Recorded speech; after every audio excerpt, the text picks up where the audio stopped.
बिस्मिल्लाहिर्रहमानिर्रहीम। अस्सलाम वालेकुम स्टूडेंट्स। आज हम करेंगे एक्सरसाइज 3.2 का क्वेश्चन नंबर 4। बेटे इसमें बात की गई है कम्यूटेटिव प्रॉपर्टी की। पहले हम थोड़ा सा समझ लेते हैं कि कम्यूटेटिव प्रॉपर्टी क्या होती है। वैसे तो हम चैप्टर नंबर 1 में जो उसकी एक्सरसाइज 1.1 थी उसमें हमने ये सारी प्रॉपर्टीज़ की हुई हैं, लेकिन एक दफ़ा फिर दोबारा से हम इसको रिकॉल कर लेते हैं। कम्यूटेटिव प्रॉपर्टी कहते किसको हैं, मतलब उसको कैसे हम डिफाइन कर सकते हैं। Changing the order of number does not change the answer, यानी तरतीब बदल देने से, ऑर्डर बदल देने से आंसर पर कोई फर्क नहीं पड़ता। क्या मुराद ली जा रही है इससे कि आप ए यूनियन बी हल करके देखें या बी यूनियन ए को सॉल्व करके देखें, आंसर सेम आता है। और इसको हम इसी तरह समझ सकते हैं कि जैसे हम 2+1 कर लें तो भी आंसर 3 है, या 1+2 करें तो भी आंसर हमारा 3 आता है। तो बेटे इस क्वेश्चन में, क्वेश्चन नंबर 4 में हमें दो कम्यूटेटिव प्रॉपर्टीज जो है उनको जस्टिफाई करना है, वेरीफाई करना है। एक कम्यूटेटिव प्रॉपर्टी ऑफ यूनियन और दूसरी कम्यूटेटिव प्रॉपर्टी ऑफ इंटरसेक्शन। यानी ऑर्डर चेंज करने से, तरतीब चेंज करने से आंसर पे कोई फर्क नहीं पड़ता। और ये जब हम ये क्वेश्चन सॉल्व करेंगे तो हमारी ये वाली बात जस्टिफाई हो जाएगी। तो फिर स्टार्ट करते हैं क्वेश्चन नंबर 4 का पार्ट 1। जी, अब हमें जो सेट दिए गए हैं सबसे पहले हम उनका ए यूनियन बी मालूम करेंगे और उसके बाद फिर हम इनका बी यूनियन ए मालूम करेंगे और देखेंगे कि ए यूनियन बी का आंसर क्या आता है और बी यूनियन ए का क्या आंसर आता है। क्या ये आंसर एक जैसा है? अगर आंसर एक जैसा होगा तो तभी कम्यूटेटिव प्रॉपर्टीज जो हैं वो जस्टिफाई होंगी। ठीक है जी। तो सबसे पहले हम स्टार्ट करते हैं ए यूनियन बी से। सबसे पहले हम ए सेट लिख लेंगे, ए सेट जो हमें गिवन है। उसके बाद दरमियान में सिंबल डालेंगे यू की। उसके बाद बी सेट लिख लेंगे और हमें ये बात पता है कि यूनियन में हम क्या करते हैं, दोनों सेट के अरकान या एलिमेंट्स को तरतीब के साथ इकट्ठा करके लिख लेते हैं। जी, 1 2 3 4 5 6 8 एंड 10।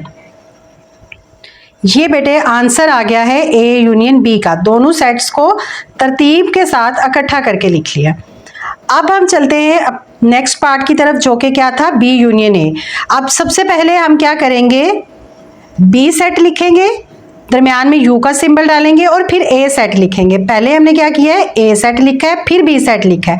अब हम अपनी कम्यूटेटिव प्रॉपर्टी की बात को जस्टिफाई करने के लिए सबसे पहले बी सेट लिखेंगे, फिर ए सेट लिखेंगे और उनका यूनियन लेके।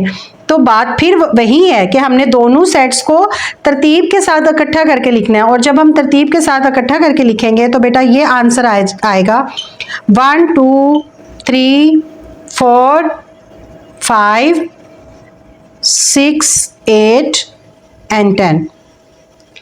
और अब आप गौर करें कि ये आंसर और ये आंसर दोनों ही बराबर हैं, यानी ए यूनियन बी का आंसर और बी यूनियन ए का आंसर जो है वो बराबर है। तो फिर हम लिख सकते हैं so that it is proved A union B is equal है बी यूनियन ए के। तो ये बात हमारी कम्यूटेटिव प्रॉपर्टी वाली यहाँ पर जस्टिफाई हो रही। जी, अब हम मूव करते हैं नेक्स्ट पार्ट की तरफ। और बेटे अभी हमने चूंकि यूनियन की कम्यूटेटिव प्रॉपर्टी मालूम की है, अब इसी ए और बी सेट की हमने इंटरसेक्शन वाली कम्यूटेटिव प्रॉपर्टी भी मालूम करनी, क्योंकि हमें क्वेश्चन में ये बात पूछी गई है। Commutative properties of union and intersection. Union की हमने मालूम कर ली और उसमें हमने देखा कि आंसर हमारा दोनों साइड्स का सेम आया है। अब हम इंटरसेक्शन भी करके देख लेते हैं कि क्या अब भी हमारा आंसर सेम आता है या नहीं। तो सबसे पहले हम ए इंटरसेक्शन बी लिखेंगे, A set intersection and B set. अब हमें पता है कि जो इंटरसेक्शन है उसमें हम क्या करते हैं, जो दोनों सेट में कॉमन एलिमेंट या अरकान होते हैं। तो अब आप जरा यहाँ पर गौर करें कि यहाँ पर क्या चीज जो है वो दोनों सेट्स में कॉमन है। एक 1 2 3 ये इस तरफ नहीं है। 4 जो है वो ऐसा एलिमेंट या ऐसा रुकन है जो इस ए में भी मौजूद है और बी में भी मौजूद है। तो हमारा इसका मतलब है आंसर है 4। अब हम ए इंटरसेक्शन बी तो कर लिया, अब हम करेंगे बी इंटरसेक्शन ए। तो उसके लिए क्या है बेटे, सबसे पहले हम बी सेट लिखेंगे, फिर दरम्यान में इंटरसेक्शन, उसके बाद ए सेट। अब जब हम बी इंटरसेक्शन ए निकालेंगे तो बात तो फिर वही है कि दोनों सेट में जो कॉमन अरकान है, कॉमन एलिमेंट है, और यहां पर भी आप देखें कि 4 जो है वो दोनों सेट्स में कॉमन है, तो आंसर हमारा यहां पर भी क्या आ गया है 4। तो फिर हम कह सकते हैं कि ए इंटरसेक्शन बी का आंसर भी 4 है, बी इंटरसेक्शन ए का आंसर भी 4 है। तो इसका मतलब है हमारी कम्यूटेटिव प्रॉपर्टी जो क्या कहती है कि changing the order of number does not change the answer, यानी आप इन को चाहे ए को पहले रख लें चाहे बी को पहले रख लें, ये आंसर पे कोई फर्क नहीं डालते। और ये फिर हम लिख सकते हैं so it is proved A intersection B is equal है बी इंटरसेक्शन ए। तो बेटे आपने जो फर्स्ट पार्ट था क्वेश्चन नंबर 4 का, उसकी दोनों प्रॉपर्टीज करके देख ली, यूनियन की भी और इंटरसेक्शन की भी। कौन सी प्रॉपर्टी है? कम्यूटेटिव प्रॉपर्टी, और वो क्या कहती है? Changing the order of number, ठीक है, changing the order of number does not change the answer. और ये बात हमारी प्रूव हुई है क्योंकि ऑर्डर हमने चेंज किया ना, यहाँ पे पहले ए था तो अब इधर हमने क्या कर लिया, बी को पहले रख लिया, लेकिन आंसर हमारा ए यूनियन बी का भी वही आया है और बी यूनियन ए का भी वही आया है। अब हम मूव करते हैं क्वेश्चन नंबर 4 के सेकंड पार्ट की तरफ। बेटे इसमें हमें 2 सेट दिए गए हैं जिनको उसने कहा है कि ये एक सेट जो है वो n है, ठीक है, और दूसरा सेट जो है वो z है। n हमें पता है, हम पीछे सेट्स पढ़ के आए हैं, n हमारे नेचुरल नंबर के सेट को कहा जाता है। तो इट मींस कि n की जगह फिर हमने क्या लिखना है, 1 2 3 4 एंड सो ऑन। सेंटर में यूनियन का साइन डालेंगे। z जो है वो आपको पता है किसका सिंबल है, सेट ऑफ इंटीजर्स का। इंटीजर्स कहाँ से शुरू होते हैं? 0 से, और वो +-1 +-2 +-3 एंड सो ऑन, ठीक है। अब हम सबसे पहले n यूनियन z करेंगे, ठीक है। तो n यूनियन z में सेम वही यूनियन का मेथड यूज होगा कि दोनों सेट्स के अरकान को इकट्ठा कर लेना है, दोनों सेट्स के एलिमेंट को इकट्ठा कर लेना है तरतीब के साथ। देखिए प्लस इस तरफ है ना, इधर माइनस और प्लस दोनों हैं, तो फिर इसका मतलब है हमने प्लस और माइनस दोनों एलिमेंट्स लिखने हैं। तो हम लिखेंगे 0 +-1 +-2 +-3 एंड सो ऑन। जी इसी तरह बेटे अब हमने क्या करना है, इनका ऑर्डर चेंज कर देना है, यानी पहले n रखा था, अब हमने पहले z रख लेना है और फिर यूनियन लेना है।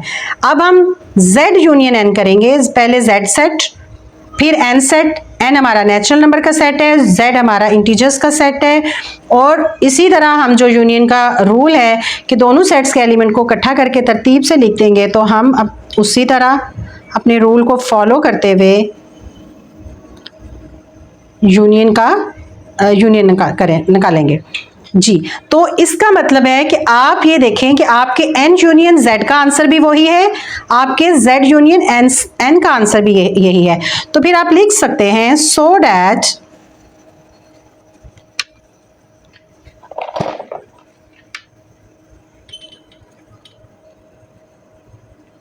It is proved.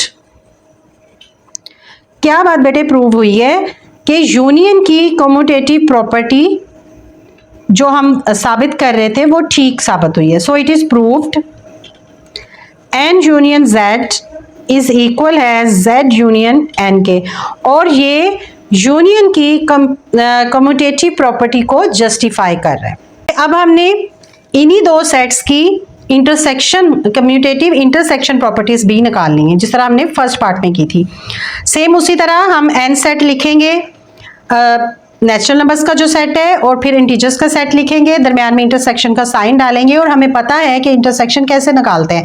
वो एलिमेंट या रुकन जो दोनों सेट्स में मौजूद होते हैं उनको हम इंटरसेक्शन के आंसर में लिखते हैं। तो अब ये देखें कि यहाँ पर पॉजिटिव वाले एलिमेंट है, पॉजिटिव नंबर्स है ना सारे 1 2 3 4। अब यहाँ पर पॉजिटिव भी है और नेगेटिव भी है, तो इसका मतलब है कि यहाँ पर फिर कॉमन क्या होगा, ये पॉजिटिव और ये वाले पॉजिटिव भी कॉमन एलिमेंट्स है। तो फिर हम लिखेंगे 1 2 3 4 एंड सो ऑन। ये हमारा आंसर होगा n इंटरसेक्शन z का। इसी तरह अब हम ऑर्डर चेंज करेंगे, यानी अब पहले z को रखेंगे और फिर n को रखेंगे और इंटरसेक्शन लेंगे। तो आप ये देखें, z इंटरसेक्शन n जब हमने किया तो आंसर फिर हमारा सेम ही आएगा, क्योंकि हमने तो कॉमन एलिमेंट्स लिखने हैं ना दोनों सेट के। तो यहां भी प्लस और यहां भी प्लस, ये कॉमन एलिमेंट्स है। तो हम कर लेंगे 1 2 3 and so on. So it is proved n intersection z is equal as z intersection n, यानी हमारी कम्यूटेटिव प्रॉपर्टी ऑफ इंटरसेक्शन भी हमने प्रूव कर ली है। और वो क्या थी कि changing the order of number, ठीक है, तरतीब बदल देने से, ऑर्डर बदल देने से आंसर चेंज नहीं होता। और ये बात यहां पर जस्टिफाई होगी। बिस्मिल्लाहिर्रहमानिर्रहीम। जी स्टूडेंट्स, अब हम करते हैं क्वेश्चन नंबर 4 के थर्ड पार्ट को। बेटा ये भी सेम उसी तरह है जिस तरह हमने दोनों प्रीवियस पार्ट्स किए हैं। इस सवाल में असल गेम इस स्टेटमेंट को समझना है, ठीक है। अगर आपको ये स्टेटमेंट समझ आ गई तो समझे आप सवाल हल कर लेंगे, क्योंकि देखिए यूनियन और इंटरसेक्शन तो वही है जो आप पीछे करते आ रहे हैं, उसमें तो कुछ भी ऐसा नहीं है। तो उसी तरह हम सबसे पहले हम इस स्टेटमेंट को समझते हैं कि इसमें हमें कहा क्या जा रहा है। आपने सेट बिल्डर नोटेशन वाले जो क्वेश्चन थे वो बड़े अच्छे से किए हैं, और वहां पर मैंने आपको इन सिंबल्स का, लेटर्स का बड़ी अच्छी तरह मतलब समझाया था। अगर आप फर्स्ट टाइम ये वीडियो देख रहे हैं तो आप उस वीडियो को जाके जरूर देखिएगा, मैं वो उसका लिंक भी साथ शेयर कर दूंगी। बेटे आपको पता है कि इस सिंबल का क्या मतलब है, greater than and equal to 0, ठीक है। तो देखिए यहां पर क्या कहा जा रहा है, x such that x belongs to r, यानी x जो है वो r से बिलोंग करता है, और x जो है वो 0 और 0 से बड़े जो एलिमेंट है उन पर मुश्तमिल है, और जो B सेट है उसमें सारे R के एलिमेंट है, ठीक है। अब R बेसिकली देखिए जो किसको रिप्रेजेंट कर रहा है, रियल नंबर्स को। बेटे रियल नंबर्स मैं आपको बुक से दिखाती हूं। आपकी बुक का ये पेज नंबर 3 जो है, ठीक है, इस पे रियल नंबर्स दिए गए हैं। और रियल नंबर्स जो हैं बहुत सारे नंबर्स इसमें आते हैं, रैशनल, इरेशनल, नॉन टर्मिनेटिंग, यानी दूसरे लफ्जों में इसमें प्लस, माइनस, बटे वाले, इशारिये वाले, ये सारे जो एलिमेंट्स हैं, रुकन है, वो आर में आते हैं।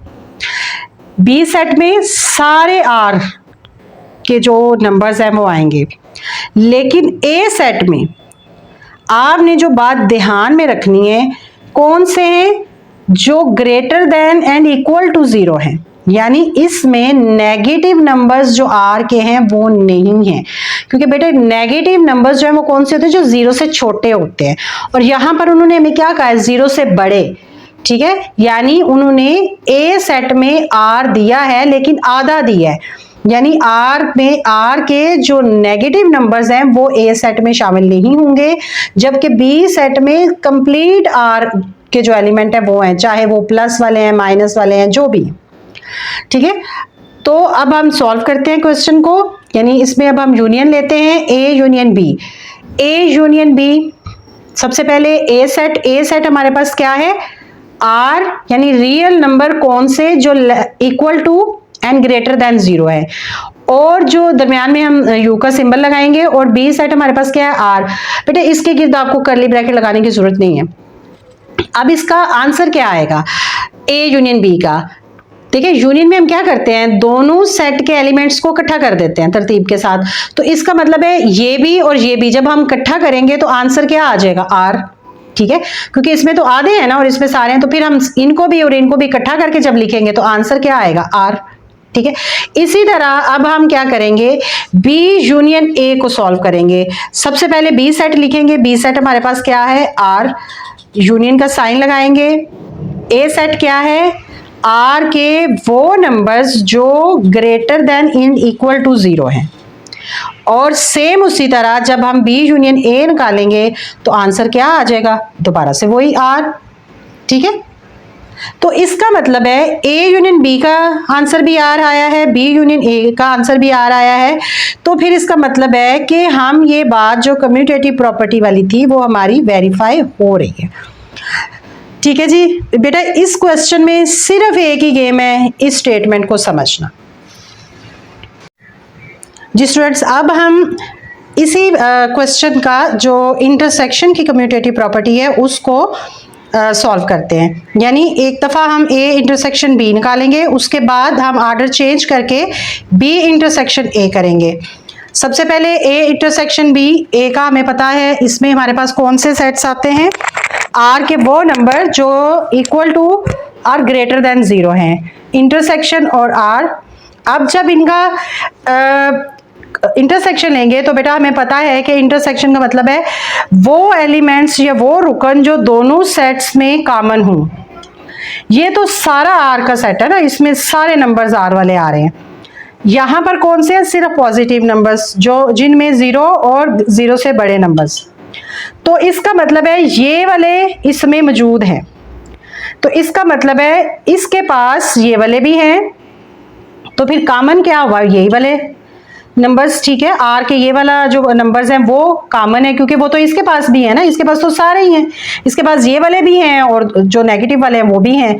तो इसका मतलब है कि फिर यहां पर आंसर क्या आएगा, R greater than and equal to 0। ठीक है, ये वो एलिमेंट्स हैं जो कॉमन है, दोनों सेट्स के पास मौजूद है। आप बेटे इसमें पूरी स्टेटमेंट भी लिख सकते हैं, ये वाली जो है। ठीक है, इससे कोई फर्क नहीं पड़ता कि आप ये पूरी स्टेटमेंट लिख लें आंसर में या आप खाली ये लिख लें R equal to or greater than 0। इसी तरह अब हम आर्डर चेंज करके पहले बी सेट लिख लेंगे और फिर हम ए सेट लिखेंगे और इंटरसेक्शन ले लेंगे। आर लिखा, इंटरसेक्शन का सिंबल डाला और ए डाला, उसके बाद अब हम बी इंटरसेक्शन ए निकालेंगे। तो बेटे ये वही बात है जो ऊपर हो रही है, यानी दोनों सेट में जो कॉमन है हमने वो लेने हैं। तो ये वाले जो एलिमेंट है वो तो इसके पास भी है ना। ठीक है, तो इसका मतलब है फिर ये जो एलिमेंट सेट है, सेट ए जो है वो इसके अंदर भी मौजूद है। ठीक है, क्योंकि इसके पास जो नेगेटिव वाले हैं वो तो इसके पास नहीं है, तो इसका मतलब है फिर इस सेट के अंदर आर के जितने एलिमेंट्स मौजूद हैं वो इसके पास भी हैं। तो फिर हम आंसर लिखेंगे R less than greater than and equal to 0। इसका आंसर भी यही है, ए इंटरसेक्शन बी का आंसर भी यही है। तो इसका मतलब है hence verified commutative property of intersection A intersection B is equal है बी इंटरसेक्शन ए, क्योंकि इन दोनों का आंसर सेम आया है। एक और बात बेटे जो मैंने आपको कही है दोबारा फिर दोहरा रही हूं, आप चाहें तो इतना आंसर लिख लें, चाहे तो आप ये पूरा सेट आंसर में लिख लें। ठीक है, क्योंकि ये इंटरसेक्शन में ये जो सेट है पूरा यही बेसिकली कॉमन है। ठीक है, आर के पास तो सारे नंबर है ना, पॉजिटिव भी नेगेटिव भी, यहां पर सिर्फ पॉजिटिव नंबर है। तो इसका मतलब है कॉमन फिर क्या निकले, सिर्फ पॉजिटिव नंबर्स, यानी ये वाला जो सेट है। ठीक है, तो आपकी मर्जी है, आप ये पूरा सेट लिख लें आंसर में या आप इस तरह करके लिख लें कि आर के वो नंबर्स जो ग्रेटर देन या इक्वल टू 0 है। ठीक है, उम्मीद है कि आपको ये क्वेश्चन अच्छे से समझ आ गया होगा।